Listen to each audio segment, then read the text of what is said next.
সকাল থেকেই থমথমে গোটা এলাকা, জনমানুষ শূন্য একেবারে। ইতিমধ্যে মৃত 8 জনের শেষ কাজ সম্পন্ন করেছে পরিবার। এবার শ্রাদ্ধান্তির কাজ শুরু হবে। মূলত পরিবারের সদস্যদের দাবি, গ্যাস সিলিন্ডার বাস্ট করে গোটা বাড়িতে বিদ্যুৎ সংযোগ হয়ে যায়, আর তাতেই মজুদ করা বাজিতে আগুন লেগে এত বড় বিস্ফোরণ। কান্নায় ভেঙে পড়ে গোটা পরিবার। সকাল থেকেই এলাকায় পুলিশ প্রশাসন মোতায়েন রয়েছে।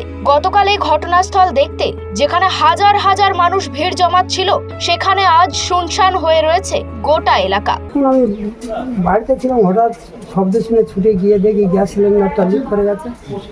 গ্যাস সিলিন্ডার লিক করে এই ঘটনাটা, তারপরে সঙ্গে সঙ্গে কারেন্টের বিদ্যুতে হয়ে গেছে, গিয়ে বিস্ফোরণটা বেশি হয়ে গেছে। এই যে আপনার দাদা বা বৌমা যারা ছিল, তো আপনারা মাঝাতে গেছিলেন? হ্যাঁ, আমি ছিলাম, আর কেউ ছিলাম, ভাইপো দুটো বাইরে ছিল, এসেছিলো, ওদের সামলাতে গিয়েছিলাম। আর ভিতর তো ঘর গোটা বিদ্যুৎ সংযোগ হয়ে গেছে। এবারে দাদা আমার পাশ থেকে ছুটে গিয়ে ভিতরে ঢুকেছিল, দাদা বিদ্যুৎ পৃষ্ঠ হয়ে গেছে ভিতরটায়।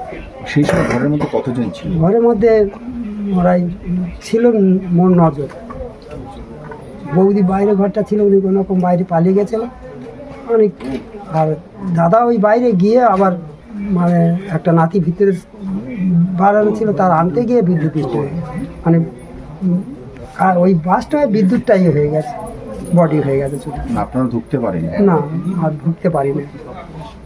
আপনাদের চোখের সামনেই দেখতে মানে পাচ্ছেন? চোখের সামনে বলতে আমি একদম, মানে আমার বৌদি আর ওই আমি। তারপরে এই ভাইপোরা আসতে ওদের পাঁজা করে ধরে ওখানে রেখে দিয়ে, কিন্তু ভিতরে আর ঢুকতে পারছে। তখন খুব বাস্ট করছিল।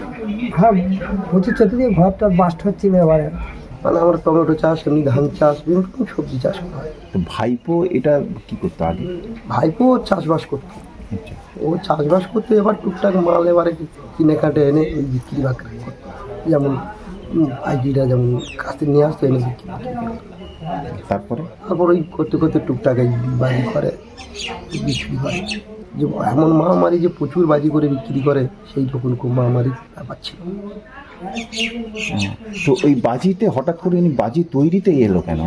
আপনারা বারণ করেন? আমরা টোটাল ভাইপোকে বলছি, বাবা তুই এই জায়গায় যাসনি, বাবা ফিরে আয়।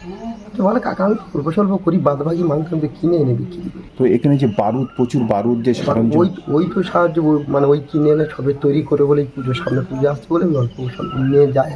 আমরা তো অত কিছু জানি না, সেই ভিতর করে আমরা অন্যের কৃত কাজ না হলো 18-20 বছর। দক্ষিণ 24 পরগনা থেকে নিজস্ব প্রতিনিধি রিপোর্ট, খবর বাংলা।